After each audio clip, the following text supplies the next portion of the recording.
Hi, శుభోదయం అందరికీ.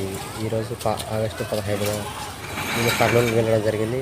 ISKCON టెంపుల్కి వెళ్ళి 200కి గడియారం ఆసుపత్రి దగ్గర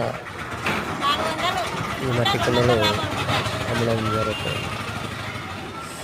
అక్కడ సరే ఇప్పుడు అది పగిలిపోతే కూడా మనకి అంత అడిగితే 1.4 చెప్పారు. దీంట్లో ఒకటి తీసుకోవడం జరిగింది, 250 ఇచ్చారు. ఇంకొకటి తులసి చెట్టు దగ్గర చెట్టు ఒకటి తీసుకోవడం జరిగింది. అదొక 50 రూపాయలు తీసుకున్నాను. బాగా ఉన్నాయి కుండలు, తులసి కుండలు, అన్నం వండుకునే కుండలు బాగా ఉన్నాయి.